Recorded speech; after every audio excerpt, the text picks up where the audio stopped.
to talk about the Square Kilometer Array Observatory and satellite constellations. Today we're joined by Tim Stevenson, who's the head of assurance for the SKA Observatory, as well as Federico Di Vruno, who's the spectrum manager there. And I will let Tim take it away and introduce the SKAO Observatory and the issue at hand. Thanks, everyone. Thank you very much, Therese. And again, I'll extend my thanks for those of you who are attending. I am joined by Federico, as Therese has said. He is our spectrum manager. Many of you who are dreading hearing from a radio astronomer would be happy to hear that Federico, in his former life, was a spacecraft RF engineer, EMC engineer, an RF engineer. And I have been dabbling in space projects for a number of years, as you might see from the certificates on the wall behind me. So we will be talking about radio astronomy and the science of radio astronomy because it's critical to your understanding of the relationship between what we do when we point our telescopes up and the interference we see from space, which has always been there. So we're going to talk about the fact that we've been dealing with it for a number of years and our attitude towards these things is very pragmatic. So the title of the talk is The SKA Observatory and Constellations, and that might have amused some of you because, of course, astronomy is all about constellations, but that was obviously in ancient times when they talked about constellations. Astronomers nowadays only actually use constellations in the designation of certain stars and star systems, but in recent times they have unfortunately become more interested in constellations, but the constellations of the other sort, i.e. space telecom systems in LEO and in MEO. So I'll talk for maybe about 45 minutes to give you time for the Q&A, which Therese will moderate. But the both of us will answer these questions that come up, mainly because when it gets more technical and more engineering, it will be Federico who will answer those questions. And he has done most of the analyses that form the basis of our understanding of the issues surrounding the LEO and MEO constellations. So an introduction to the SKA Observatory. The SKA Observatory is the world's foremost radio astronomy observatory. We call ourselves the foremost one simply because we're a very big organization with a large number of member state stakeholders, and we are building the two largest and most capable, i.e. powerful and high resolution radio telescopes ever built.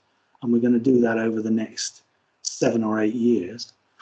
The headquarters of the organization is in Jodrell Bank, which is famous for radio astronomy. It's one of the original radio astronomy sites in the world, founded by Bernard Lovell in just post-war, using ex-military equipment from the Second World War to do some of the basic observations one makes in radio astronomy, narrow band, and also to do a little bit of radar as well, and built in the mid-1950s what was at the time the world's largest radio telescope, which unfortunately my office doesn't face, and anyway it's dark so you can't see it. You'll just have to believe that the 76-meter Lovell telescope, as it's now called, 2,600 tons of steel, is just outside my window. We're the world's second treaty organization devoted to astronomy. So these are rare animals. The first one in the world was the European Southern Observatory, so a European-based, mostly optical observatory, whose headquarters is in Germany, but their telescope assets are in South America and in Chile. And we are therefore afforded privileges and immunities as effectively a transnational, international governmental organization. So we don't pay any tax, and our staff have freedom of movement. There's no immigration controls on our staff. The member states of the SKA are on the increase. They go up every few months, but at the moment we have 7 member states: Australia, China, Italy, the Netherlands, Portugal, South Africa, and the United Kingdom, but waiting in line to either accede to the treaty, to have their governments actually sign the treaty and ratify in their parliamentary process, or have collaborating agreements, high-level collaborating agreements, are Canada, France, Germany, India, Spain, Sweden, and Switzerland. Forgive me for reading those, but I forget them and they change from month to month. And we have 2 observer states who are yet neutral with regard to their membership of the SKA, and that is Japan and South Korea.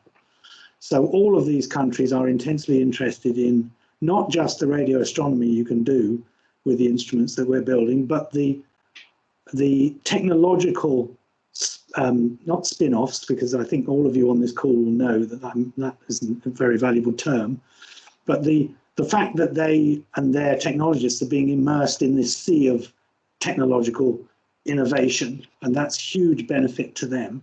And if I give you one example of that, it's big data.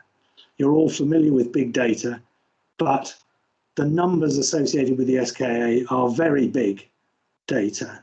We're talking about petabytes, hundreds of petabytes per year, and very large data rates across our network, which our network obviously is optical fiber mostly. And we have enough optical fiber in the SKA in the 2 telescopes to go around the planet a couple of times. Now, so because of our IGO status, we qualify to join UN level organizations, and we are therefore a sector member of the ITUR, and we're also a permanent, we've recently become a permanent observer at the UN COPUOS.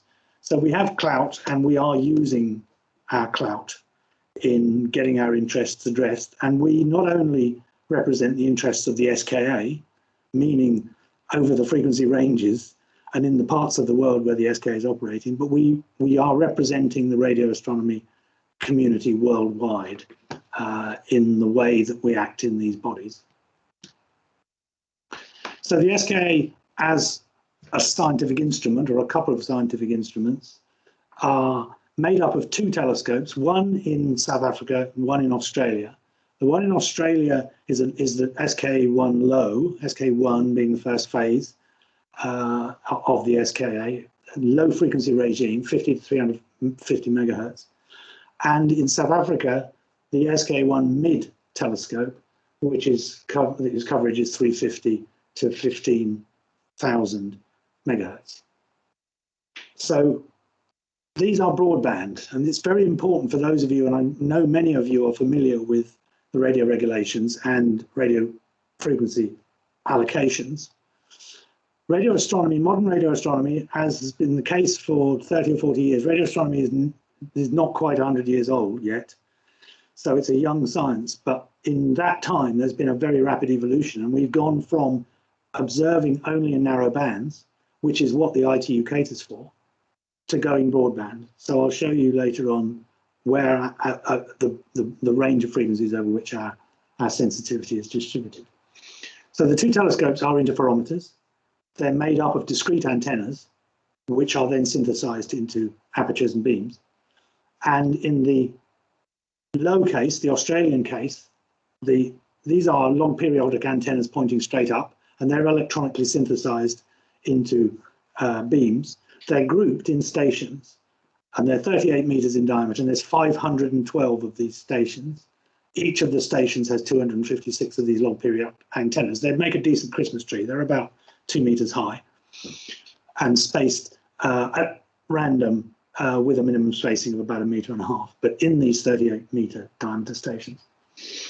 And the mid telescope is made up of 133 50-foot dishes, plus the SK1 mid will incorporate an existing radio telescope in South Africa, the Meerkat telescope, which is itself made up of 64 13.5 meter class antennas. Now I'll show you an image from Meerkat, so you can see that Meerkat is a fraction of what mid will be. And I'll show you an image from Meerkat shortly that's been published literally in the last few days. And you can see the power of a telescope the size of Meerkat, let alone the size of mid. So the numbers of antennas and their extent is large. And so the numbers are, the low telescope is 63 kilometers across, which I think is about 45 miles. And the mid telescope is 150 kilometers, which is 93 miles across, and they're in areas, desert areas of Australia and South Africa respectively, which are of low population density. In the Australian case, they're situated in an administrative unit called the Murchison, the Shire of Murchison, which has a population of about 100 people, but it's the size of Pennsylvania.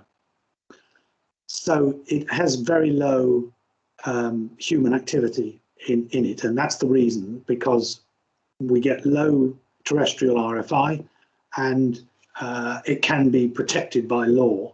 So these areas are radio quiet zones, which there are a few around the world. The most famous one in the US is the one that incorporates the Greenbank telescope.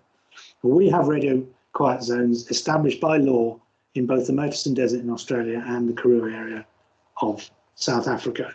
And the initial investment in the first 10 years of SKA1, including the construction of those two telescopes, is €2 billion.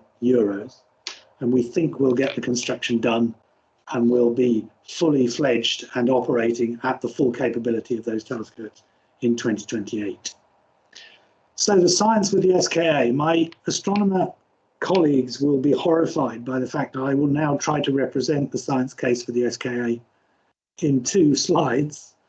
It's impossible. The science case for a radio telescope with that range of frequency coverage and that depth of sensitivity, that grasp, that range in terms of how far it can see into the universe, so to speak, that science case is the largest of any scientific instrument ever built.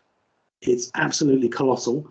And even though you might be able to see on the shelf behind me 2 rather large books, I've shown on this slide these 2 books. They are 1,000 pages each. There's 2 volumes to the SKA science case. They're 1,000 pages each. They contain several hundred papers of enormous diversity for the use of the SKA in general. Now, on the right-hand side of this slide is a very crude summary of a few of the principal science cases. There's 45 of them in this case, and I've just told you that there's at least 200 of diverse uses, but the priority cases are grouped on that plot on the right-hand side of this slide. They're color-coded according to whether or not they're high priority or normal priority. That's very controversial amongst the community, because obviously any given astronomer will think their science is the most important there is. And some of it is very important, because at the low end of the frequency spectrum covered by the SKA, the SKA1 low will be powerful enough and will have the reach to visualize the first few 100,000 years of the universe. Now, I'll explain why it can do that for those of you who are not physicists in a minute. But there's a Nobel Prize or 2 in those observations, because it will show literally the smoke clearing after the Big Bang. And it will do that in very high resolution. At the higher end, there's all sorts of science going on. In the middle, there's SETI, the Search for Extraterrestrial Intelligence. We believe that at the moment you can detect, if our alien friends have got airport radars or something like airport radars, we could probably see them within a few light years. But with the SKA, we'll increase the volume of space in which we'll be able to detect deliberate emissions like that to a few tens of light years. So that immediately grasps the project and the public. And of course, the movies that they make about radio astronomy, such as Contact, are normally themed around the idea of extraterrestrial contact. So we'll be able to do that in a big way and to an extent that's never been done before. And at the higher end of the frequencies that we cover, you can see molecular species in the universe over a much larger volume that's ever been done before, and be able to map the distribution of these molecular species. And I'll get into that a little bit more when I focus in on the effect of the emissions from the constellations that we're going to see.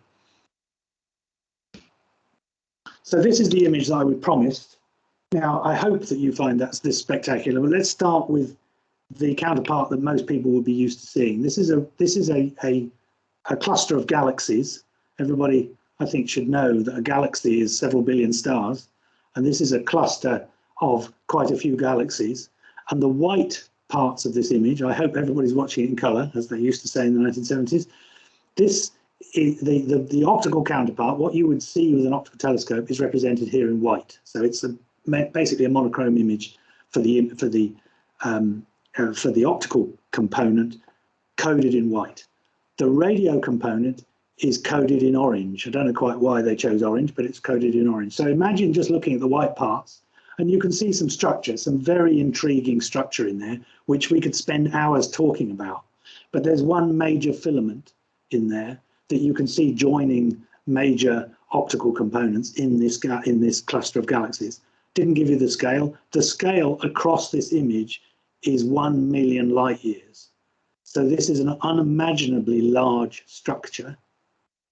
And here, when you add in the radio image, you see much more detail. You see the radio counterpart, and you can see detail of the way that effectively the nebulae, the clouds around these structures are radiating in the radio. And this is in a 100 megahertz to a couple of hundred megahertz radio range. But at the bottom of the image, you can see two filaments, and those filaments are hundreds of thousands of light years long. They're separated by thousands of light years, but they are clearly coherent structures. They're not just a bunch of amorphous blobs, they're connected to each other. And this is a demonstration of the size and scale of basically the universe's magnetic fields. And that's what's organized the gas that's radiating in that image along those filaments. So this is a mind-blowing image to most astronomers, and it's been made possible by Meerkat, this 64 antenna, 13.5 meter class interferometer in South Africa. It was built over the last few years. It's been called South Africa's Apollo project because as a country, it had quite a limited technological capability until majority rule came in the 1990s. And then the influx of foreign investment and the start of major international collaborations on the technological level has given them a boost and has given them the opportunity to invest heavily in a high-tech project. And this is what they've done. They built the Meerkat telescope, and this is the result. So I need to explain Redshift. So this has only got a limited connection to radioastronomy in the SKA, but this is a classical image shown to undergraduate classes to illustrate the fact that we understand the evolution of the universe. And the reason why we understand the evolution of the universe is the benefit of redshift. And redshift is a consequence of the finite speed of light. So the further you look, the older the objects you see are. And the age of the light depends upon how far away they are. And because of the redshift effect, the frequencies, the colors that you see are shifted towards the red. And that's quite dramatic as you get earlier on in the universe. So if you're interested in studying earlier stages of the evolution of the universe, you have to accept that, one, you have to have a higher sensitivity, and two, you have to look further in the red direction on the spectrum. So in radio, redshift is very important. If you see a particular molecule at a certain distance, if you want to go looking for that molecule at a greater distance, you look at lower frequencies. And that's a continuous process. So this illustrates that there is a continuous view of the history of the universe, looking out radially. The further you look, the older the objects are that you see. And you can see in the extremes of redshift, you can see right back to what has been dramatically termed cosmic dawn, the beginnings of the universe, the few 100,000 years after the Big Bang, can be imaged at the very lowest frequencies, around 50 megahertz. We're looking at the hydrogen line at that point because the hydrogen is the only thing you can see at that point. So redshift is very important. So forget hydrogen, all molecules that you're looking for in the universe will be redshifted according to how far away they are. That's really important to remember. So radio astronomy has been protected by the ITU for a long time. Federico will probably tell us exactly how long, but many decades. And the protection afforded by the ITU is in narrow bands. So this is a plot, again, you've seen it already on the right-hand side, of the science cases, the 45 or so principal science cases for SKA1. And on it, Federico has added the ITU protected bands, the bands that as radio astronomers consider to be sacrosanct and don't contain, won't contain any intentional emissions according to the radio regulations. You can see that, one, there aren't very many of those vertical grey lines, and two, they're very narrow. And if you compare them with the science cases over which they're laid, you can see that if you could only operate in those protected bands, you could only see a very narrow part of the phenomena that are exhibited by these various science cases. And I'll get into the detail of that later on. But it shows that ITU does not, it spectrally does not provide us with very much protection. And modern radio astronomy, for many decades, has looked outside those windows because we can handle the radio frequency interference most of the time from most of the intentional emissions taking place over those wider permitted bands. So the sensitivity, we love to say this, we use this expression that was coined by Carl Sagan about the extreme sensitivity involved in radio astronomy, and I've reproduced it here. He said that the total amount of energy from outside the solar system ever received by all the radio telescopes on planet Earth are less than the energy of a single snowflake hitting the ground. And I hope he did his math right, but it's been reproduced a number of times by others. It's extreme, the level of sensitivity that is possible by modern technology in radio astronomy. And it's necessary to look into the darkest depths of the universe, and that's where this spectacular science has come from, needing that sensitivity. So the community does defend itself against RFI. It does do its broadband observations because that's where the science mostly lies. But the community works very hard to avoid the effects of RFI on their side. There are lots of mitigations built into the instrumentation to avoid RFI, to flag it, to make sure that it's not treated as real data and so on. But also the establishment of these radio quiet locations. The most famous of which, of course, are Antarctica and the backside of the moon. But they are expensive places to go, so there are RQZs dotted around the world, and we've got 2 of them. But they don't protect us against space-based RFI, and they only protect us partially against aviation RFI. So they're not perfect.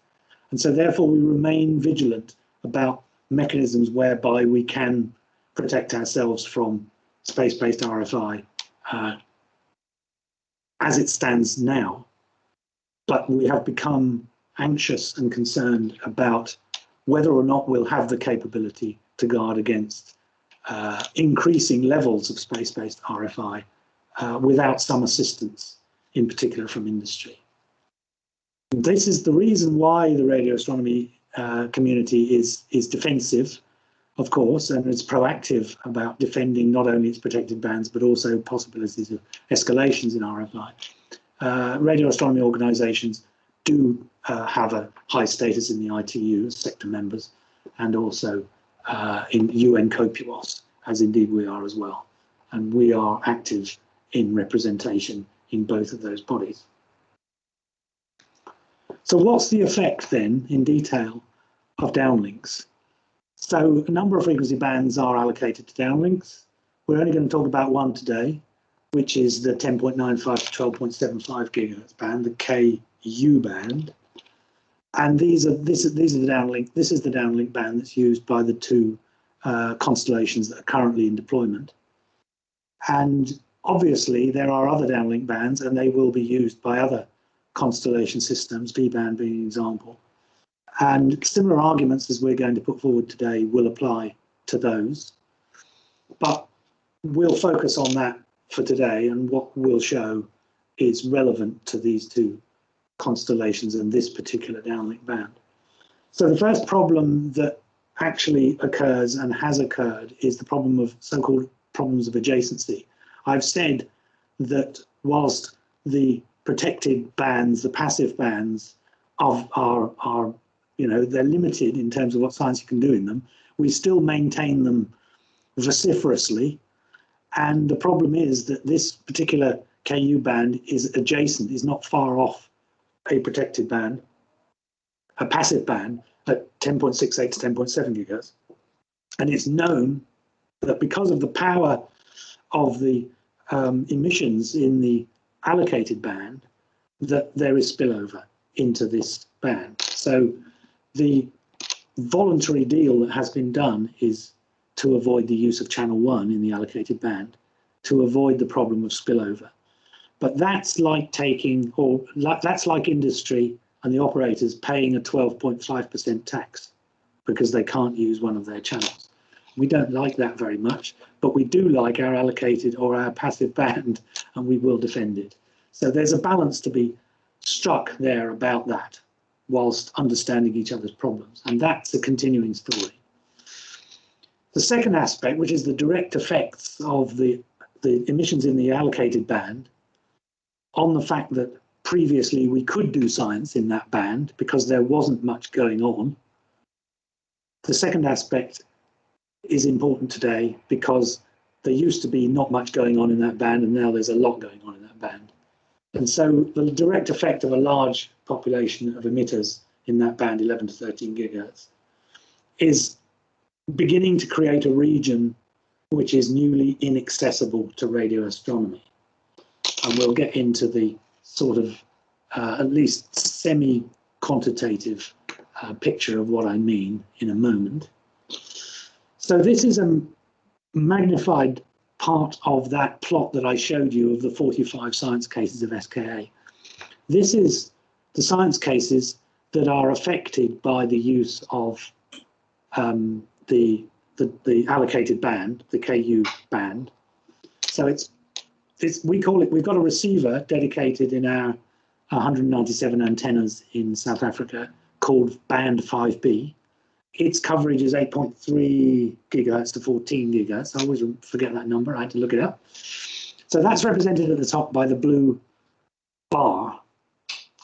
Below it, those of you who've got high definition monitors can probably just see a little red forlorn line which represents the passive band, which falls within band 5B. So you look below it and there's all those other science cases where we can see there's valuable things to be found, and they massively exceed the width of the protected band. Below that, the green is the allocated band, the KU band used by the Constellations for fixed and mobile service. And I've created a shadow. I don't mean to be doom laden, but there is a shadow cast over the science cases below, which indicate how much of a bite you would take out of those science cases if we became completely blind in the KU band, the allocated band. Now, we're not yet at the point where we become totally blind, and we believe that industry has a role to play in making sure we don't become totally blind. But I think it's worth emphasizing just some of these science cases. And now I've given you a tutorial on Redshift. I can give you a little bit more of a tutorial about molecular emissions. So let's take carbon monoxide, for instance. Carbon monoxide is not only a very unpleasant chemical on the ground, it's also a useful chemical in astronomy because it indicates where you can find carbon monoxide, you can use it as a proxy for an indication of how much molecular gas there is in that region. You don't have to measure any of the others to get a reasonable idea of how much there is in that region. Now, if we talk about only the first transition, the lowest energy state of carbon monoxide, that's easy to detect and we can see it, but it gets redshifted. As I've said before, it gets redshifted. So it's not a single frequency. So nearby, we can see it. A little bit further away, we can see it because it's redshifted, but not yet redshifted into the KU. But as soon as it gets redshifted into the KU, we can't see it. And we can't see it for all the range of redshifts that are associated with the KU band, if it's completely saturated with emissions, that is. And then beyond Sorry, that, Tim, do you want to advance the slide? you mean to this one? There. Yes. Yes. So what I was going to say before I advance to this slide, but it's fine, you can soak it up while I say it. There are several molecular species in those science cases. So it's not just about carbon monoxide. There's methanol in there, and they're methanol lasers. Masers. And I always like to mention that because our Director General did his PhD on methanol masers, and therefore I have to mention it, otherwise I may lose my job. So anyway, this plot here is rather more technical, but it lists a number of molecular species and their transitions for those molecular species. In other words, jumping from one excited state to a lower excited state, or in the case here of carbon monoxide, which is the blue line in the middle, which is what I've been talking about, going from the second lowest state to its lowest state, to its grounded state, which is very common. The carbon monoxide molecule in the universe is quite often wandering around in a lonely fashion and only gets excited to its first state as a rare event, but higher states are even rarer than that. So it's quite easy to see carbon monoxide in doing this transition, so to speak. So the blue curve is, it represents the frequency at which you will see this transition with redshift, in other words, with distance. So on the left-hand side, you've got the frequency, and you can see it goes from 40 gigahertz down to 10 gigahertz, below 10 gigahertz down to about 4 gigahertz. And that's from redshift of around 1 to large redshifts. Now, I'm hoping that you can see towards the bottom of this, and I don't know whether you can see my cursor, there's a red box, which is just above 10 gigahertz. And that red box represents the box that is occupied by the KU band permitted emissions. And as I say, if we were blind in that area, this is what we would miss. Because if you look along that red box to where the blue line from the lowest transition of carbon monoxide, where that blue line goes into that box, at the left-hand end, that's an equivalent redshift of 8. And at the right-hand end, that's an equivalent redshift of around 9.7. And these are redshifts that correspond to quite early stages of the evolution of the universe. So if this band, just to repeat, if this band was fully saturated and we were totally blind in this band, we would not be able to see carbon monoxide between a redshift of 8 and a redshift of 9.7. We would go completely blind. We can see it today, but we wouldn't be able to see it if it was completely saturated. And you can see other curves in here which pass through that region, and you can do for yourself as an exercise what sort of redshifts we would become blind for these particular molecular species. And there are all sorts of cosmologically and astrophysically significant species in here, which we wouldn't know about in terms of segments of the evolution of the universe. And so we wouldn't see it playing its part in galaxy formation over certain aeons, certain epochs of the universe forming. So that's what's lost, purely in respect of our observations of certain classes of molecule. Many of the other cases, as you can see from the previous slide, are also affected by any loss of visibility in that frequency band.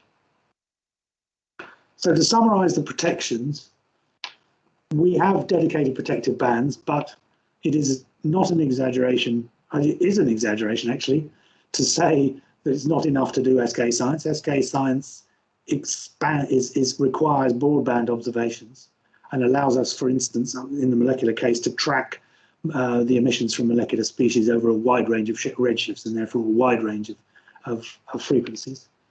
And we also have adjacency issues with the protected bands. So the bottom line is that the SKA does not rely upon protected bands, even though we as a radioastronomy organisation will defend the protected bands, any encroachment on the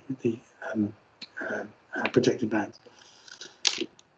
We are protected by licensing provisions. So some administrations do take radio astronomy into account, and they will license operators on the condition that they afford protections to radio astronomy. And we'll talk about that in a little while.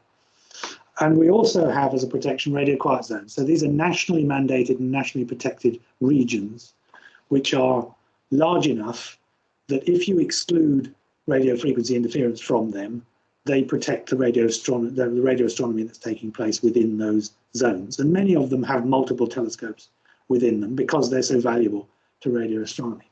But they only protect against terrestrial RFI.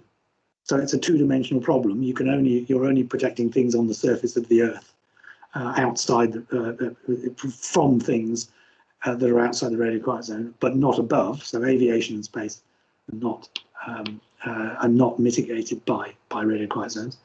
And the other thing is that radio quiet zones are in rural areas, and it's certainly true about the US radio quiet zone around Greenbank, and it is certainly true for us already in Australia and South Africa, that there's an enormous tension between the exclusion of radio frequency emitting equipment and communications from a region and the ability of a rural area to develop.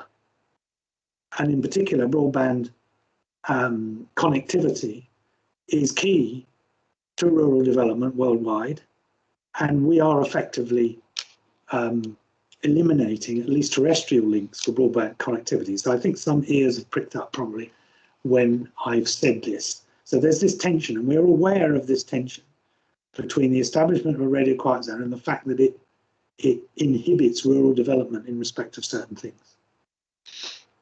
So this is the South African situation. Now, I don't know how well you can see this because the color coding is very bad. But in South Africa, there are 3 radio quiet zones nested one within the other.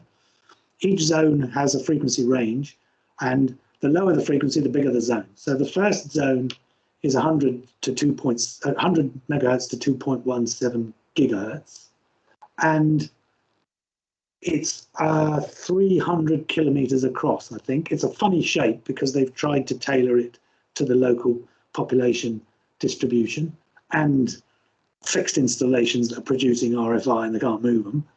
The second one is 2.17 to 6 gigahertz, and the smallest one in the middle is 6 gigahertz to 25.5 gigahertz. And you can see, I hope, that there are some yellow blobs or yellow labels with some bullseyes next to them. These are the SKA1 mid antennas. They're arranged in 3 arms, log periodic spirals. So the distance between the antennas gets greater as you go along the spiral. But you can see how big.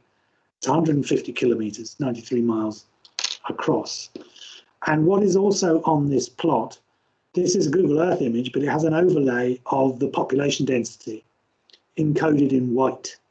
And if you're not a good geographer, I'll tell you that the big white blob in the bottom left-hand corner is Cape Town.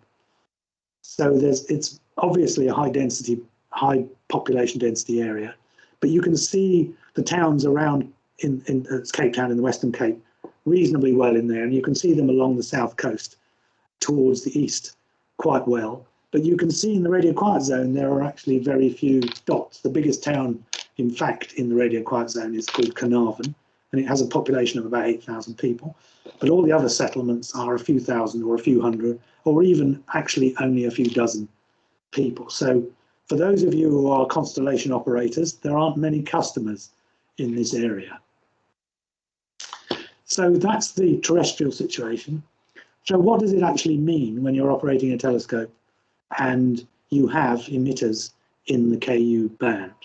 So as of 5 years ago, there were obviously KU emitters you could see in the sky.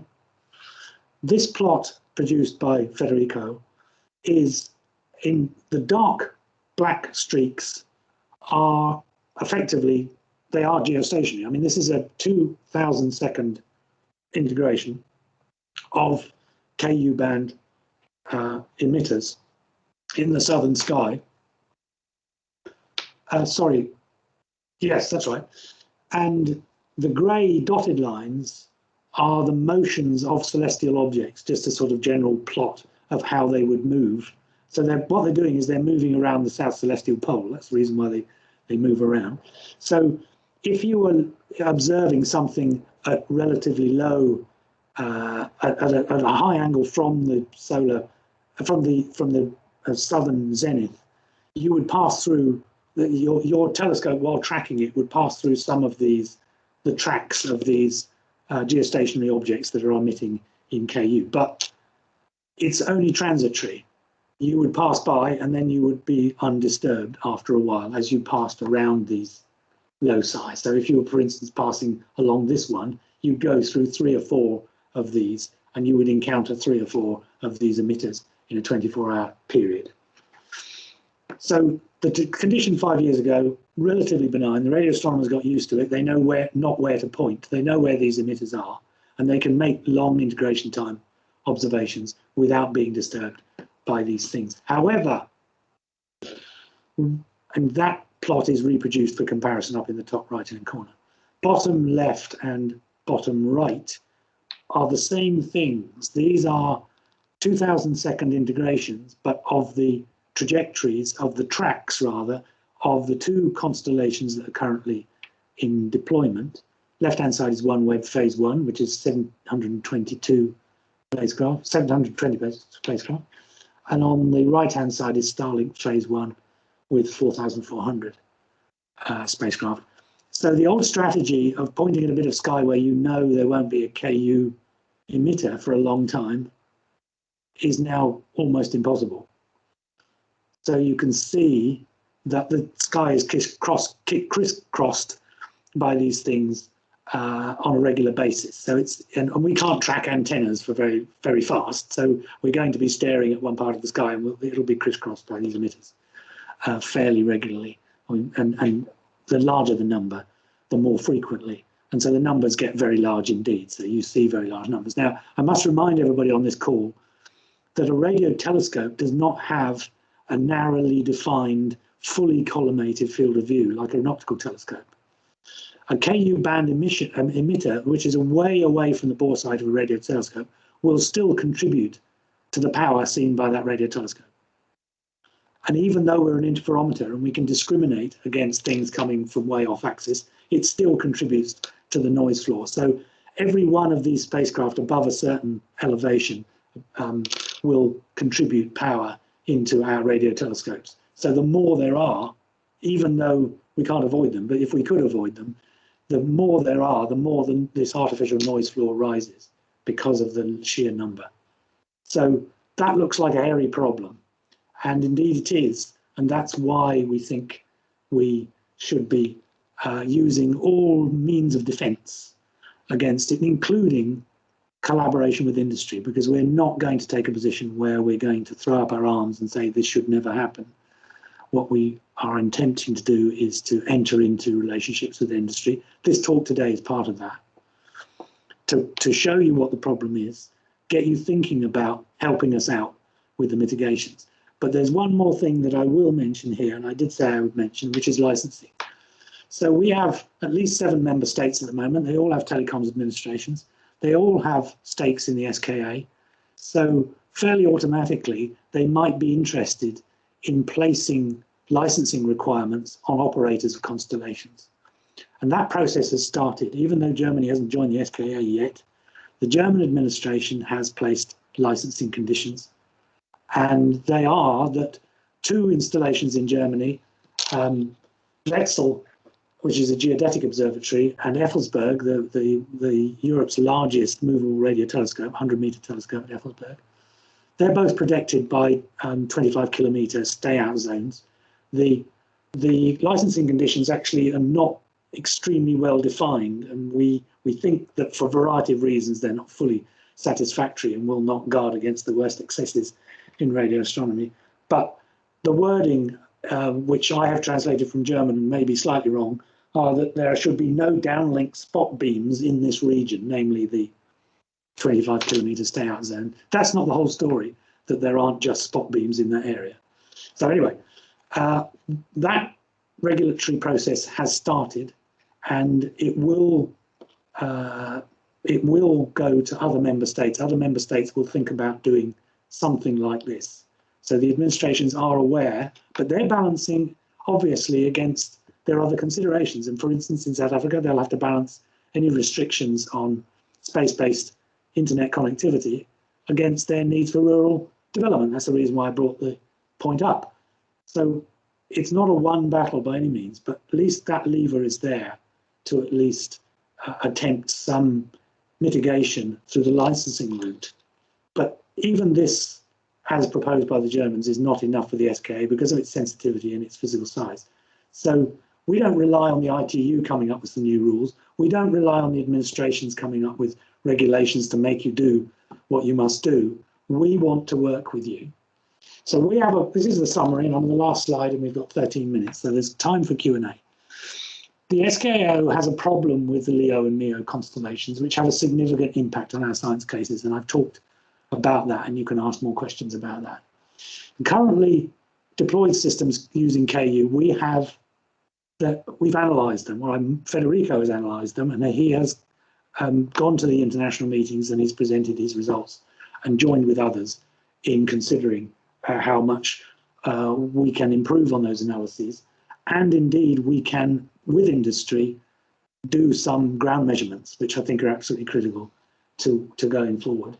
The others in other bands and the other constellations which are not deploying at the moment, we don't understand them quite so well, because of course they haven't come so much to fruition. We all know that you can put in a filing with the FCC. It doesn't necessarily you're going to go and build that thing. And a certain country in Africa has put in a filing recently, which I'm sure some of you know about, and maybe some of you are responsible for, whose cost would probably exceed their GDP. So we are studying the actual problem right now with a view to getting the tools we need to look at the other constellations as they come along and start being deployed. The avoidance of radio astronomy facilities is actually an established regulatory principle. So it's in the ITU, it's in the awareness of the ITU. There are tables of radio astronomy stations, and of course we're in those tables. But the regulatory principle that is currently applicable is not strong enough for us. Now, on the technical side, we know enough of the design of the systems to believe that acceptable mitigation, or mitigation, the compromise that would allow us to continue to see through this window into the universe, that compromise is technically possible. We believe that, and we'll tell you if you start calling us, and we call you and tell you how this will be done. And we're not going to rely on regulation. We want to work with industry, and we're going to do it pragmatically. I hope I've told you that we understand your problem. We know that you need to find customers. We know you need to service areas which may have radio telescopes in them. And what we want to do is to work with you so that radio astronomy is still possible and you can still make a profit. We'll do that pragmatically. I'll stop there and hand back to Therese for the Q&A. Thank you. I don't see any questions in the chat. Feel free to either put questions in the chat or raise your hand if you have any questions and I can call on you. I guess while I'm waiting for questions, I'll start off and ask, I know you talked about measuring the impact on the ground. What other cooperation have you had thus far with satellite operators on this issue? Well, we've got into it into sufficient detail to actually understand, even though both of us have worked in the space business, we have learnt a lot about how these systems work and allowed us to identify possible means of mitigation. I think that's good enough for us, so that operators can come to us without having to explain the basics of the way that their systems work and the need to make a profit and not to damage their commercial model. Thanks. Questions?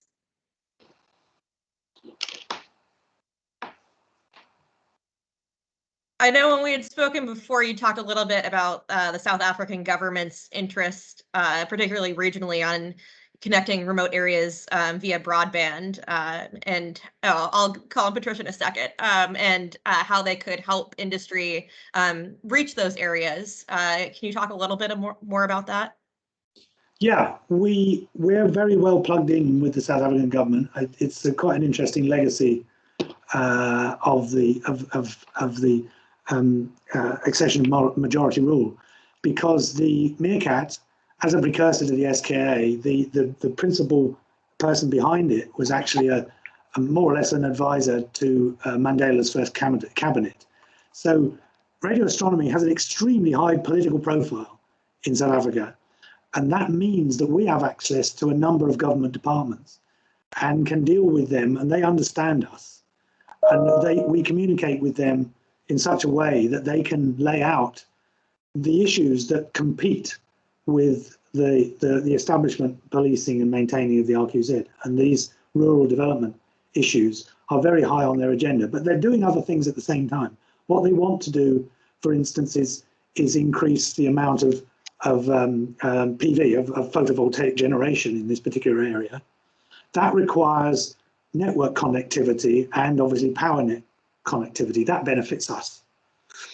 They want rural internet connectivity, but not at the price of destroying the RQZ. And obviously, you can get broadband connectivity in a radio quiet zone by fiber. So what you would imagine would be that any space-based connectivity system might have, crudely put a ring of ground stations around the RQZ, and they would then have local networks into the RQZ. And they wouldn't need to be connected necessarily to the broader national fiber network. They could be localized, but they're not localized in terms of internet connectivity because they receive their connectivity via the space signal. And that kind of thing is very interesting for the South African government. And the reason why I emphasize is that they can change their rules when they see that these proposals are possible. They're very agile. And we've seen their kind of behavior in response to learning this kind of stuff. So, but it's by far away from me to guarantee this kind of stuff. We do have that level of access. Thank you. I'll go to Patricia's question, then we got a question in the chat. So go ahead, Patricia. Yeah, I had two quick questions. Thanks so much. I know that the SKA has really been diving deep into the specifics of the proposed constellations and those that are deployed. And I wanted to ask whether you've come up with either technical capabilities or operational features that you think make it easier to coexist. And then second, I wanted to ask how the SKA is either participating in or viewing the broader efforts, I think primarily led by optical astronomy groups and IAU, to set up a center for astronomy issues like this with constellations. Thank you. Thank you, Patricia. Hi. Right. Federico, I think you might like to take this one. It has some delicate aspects, but let's see how you do. Right. Okay. Thanks, Tim, for putting me on the spot. It's fine. And nice to see you, Patricia, and everyone here. Thanks for being with us. Yeah. So we have been working a lot on this, and with some of the people in the industry. We really appreciate all the interactions. And as Tim was saying, we do believe that there are many things that can be done on our side, on the radio telescope side, as we have been doing for many years, right? Radioastronomy has been dealing, as Tim was saying before, we have been dealing with satellite interference for a very long time. And so there are things that we can do because of the scale of this problem. There are some things that become too computationally intensive, and that's where the bottleneck is, right? And so that's where we need this cooperation with industry. And as Tim was saying, I need to be careful because I cannot say too much about this. But there are many things, as Tim was saying before, like these avoidance strategies or some clever frequency channel usage or ideas like that, that basically what we are looking for is trying to find a way to lower the power flux density, so basically the equivalent to the sunlight, if you want, in radio frequencies over our site, right? And as Tim was saying before, because the site is a radio quiet zone, we would like to keep it as radio quiet as possible. So that this is where we are trying to find different strategies. And again, I think it's important also to say that, as Tim was saying, that we are quite pragmatic and we understand the engineering aspects of this. And we also understand that different constellations work in different ways, right? So mitigations or measures that constellations can apply are different also. And that's where we think we can have this kind of interaction with people in trying to look for this. And the second one, do you want to take it, Tim, or should I keep going? Yeah, I can take it. So, well, I think we should do it as a double act, actually. I mean, Federico has participated in many of these international fora, the so-called dark and quiet skies efforts, over many months, actually several years now, I think. And we have obviously played the role of representing radio astronomy as best we can amongst other radio astronomers who are participating. But the attention that has been garnered by that activity has been focused mostly on the optical and the infrared. Simply because I think the reflexive response to any noise coming from the radio astronomy community about this is that radio astronomy is protected by the ITU. And I hope today I've made the case that is only true in an extremely limited way. So we continue to participate. I think what I can say now is that we were the leading proposer to the International Astronomical Union Dark and Quiet Skies, the Centre for the Protection of Dark and Quiet Skies, sponsored by the IAU. We put in a proposal to that, which was extremely wide-ranging. We did this with Noir Lab in the US, so that there's a strong collaboration and a collaboration between equal partners, between optical, infrared, and radio, which, from our perspective, restored the balance so that radio is in a place where it can be understood and that the problem can be engaged with. But that centre has not been established formally by the IAU yet, and that will probably happen next year. So we continue to participate in these global fora, pushing not just the radio astronomy problem, but also the radio astronomy solution as far as we can, in the general terms we've talked about them today, because that's all we can do. Having got into in-depth discussions with the industry, we can go no further than just simply to say that we believe mitigations are possible. Okay, thanks. So quickly, I think we answered Tony's question with that one. Quick follow-up question from Raymond Sedgwick. He assumes that you'll be the POC for the SKA for companies that want to work on this. Right. But more broadly, given different radio astronomy facilities globally, is there yet a recommendation for finding the right POC at any given facility for the same purpose? And then once you answer that, I'll go on to Kim with one last question. Okay, very simple answer to the first one. Yes, it is myself, but most of it will then go to Federico. But I work at the policy level. He works at the technical and spectrum management level. We, because of our spectrum management strategy, which is approved by our council, we represent the radio astronomy community more widely, and we are effectively a clearinghouse for this problem for our community. So that's at least the community in the countries that I've mentioned. Thanks. So you can work through us. Yeah. Go ahead, Kim.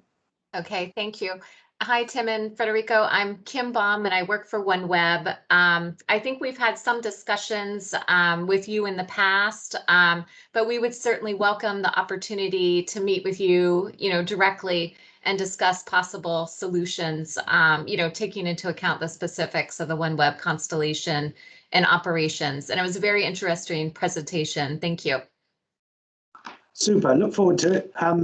Therese will give you. You probably have my email already, so.